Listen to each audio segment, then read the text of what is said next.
Tonight, on Legislative Review. A look ahead at the last week of session. A House committee hears a bill that would tax digital businesses and nicotine products. And another that would eliminate tax breaks for certain businesses. You're watching Legislative Review. Welcome to Legislative Review, your source for daily highlights in the state legislature. I'm Angela Nolasco. The Senate will now come to order. The Secretary will call the roll. Welcome to the final week of the 2025 legislative session. It all started back on Monday, January 13th. It will adjourn on Sunday, April 27th. If special sessions are needed, they'll take place sometime after that. This week will see a mixture of floor debates and fiscal committee hearings in both the House and the Senate. There's a lot left to do. Majority Democrats in the House and Senate must come to agreement on a state operating budget to pay for state programs and services for the next 2 years. New taxes are on the table to fill a multi-billion-dollar budget gap. Lawmakers must also approve a 2-year state transportation budget, with new taxes also proposed, including a gas tax hike. And a state capital or construction budget must be approved. Besides the budgets, lawmakers will seek to resolve differences over a number of key policy bills, including one that would place a limit on annual rent increases. Sunday the 27th, the day of adjournment, is known as sine die. Hearing no objection, the Senate is adjourned. Sine die. The Washington State Legislature's glossary of terms defines it this way: to conclude a regular or special session without setting a day to reconvene. On sine die, TVW will feature live interviews with state legislators from inside the Capitol on a special edition of The Impact. Members of the House Finance Committee heard several bills on Monday under the proposed tax package by Senate Democrats to help address the state's budget deficit. Among them, one that raised controversy among nicotine users and digital businesses. Senate Bill 5814 would tax all nicotine products, including nicotine pouches, at 95% of the sales price. And, for the first time, services like IT support, staffing agencies, and security would be taxed, raising over $5 billion in revenue. The biggest piece of the pie would come from taxes applied to computer and IT-related services, temporary staffing agencies, security services, services such as data processing, and certain kinds of advertising.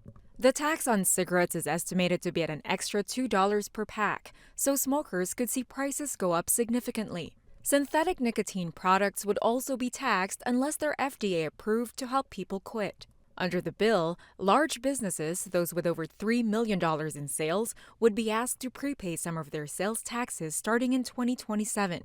That means they'd have to send the state part of their tax money a month early, which could help balance the state's budget sooner. There are some exceptions, however. For example, telemedicine, hospital staffing services, and business services shared within the same company group would be exempt. Supporters say it will modernize the tax system while helping fund public programs, and that profits would support the most vital services in underserved areas. Testifying in favor of the bill, Port Angeles Councilmember Lindsay Schroman-Warren. Reforming our B&O tax makes sense in light of the options available to the state today, and the corner that the large corporations and the governor have put the legislature in.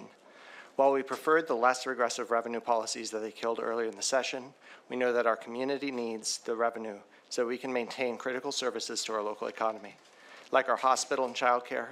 Our impoverished community cannot afford more cuts. However, critics worry it could raise costs for consumers and burden businesses already dealing with tight margins, many of them believing it will face legal consequences.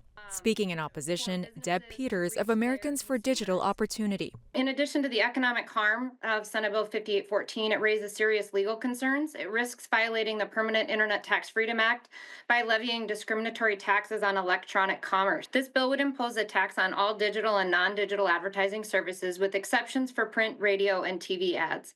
Not only does this raise serious legal concerns, but local businesses, retailers, businesses of all sizes, and Washington state consumers would actually feel this squeeze. The bill passed on the Senate floor last week with a 27-22 vote. Another Senate bill, this time aimed at cleaning up Washington's tax code, was heard by the committee.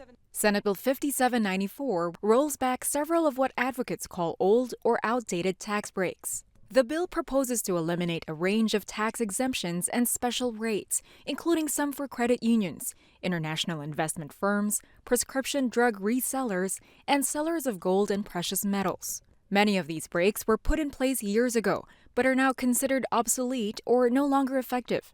The bill follows recommendations from a regular performance review process, which looks at whether tax preferences are meeting their goals. If passed starting in 2026, more businesses will pay standard business and occupation or B&O tax rates, and some industries that used to get a break, like storage unit rentals, will now be taxed the same as others. For example, sales of precious metals like gold and silver will no longer be tax exempt.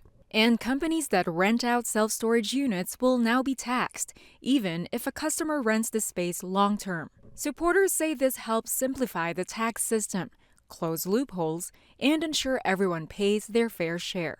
Showing support for the bill, healthcare worker and union member Claire Belfay-Rice. We cannot afford any more cuts to long-term care, and closing these tax loopholes is common sense when the alternative is to cut funding for things like nursing homes and healthcare. We CNAs care for our residents every day, but with chronic short staffing, it's nearly impossible to give them the care they deserve. For these companies, it's just more money. For us and our residents, it's the difference between life and death. Please do the right thing, pass SB 5794, and protect our communities. We can't afford cuts to care and other essential services. However, opponents, like those in the coin and precious metals and self-storage industries, argue it would drive them out of state and lead to higher costs for certain services or products. Testifying in opposition, Craig Ryan of the Washington Coin and Bullion Association. The economics of it are such that imagine we charge $70 on an ounce of gold. State wants $350. That's totally out of whack, and the business will leave the state entirely. The proposal contains multiple effective dates. If enacted, most changes would kick in either in January or April of 2026.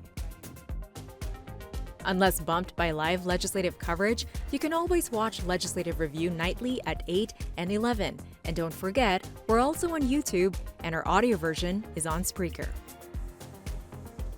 Thanks for joining us tonight. To watch an entire legislative hearing or floor debate, check out TVW's archives for on-demand viewing at tvw.org.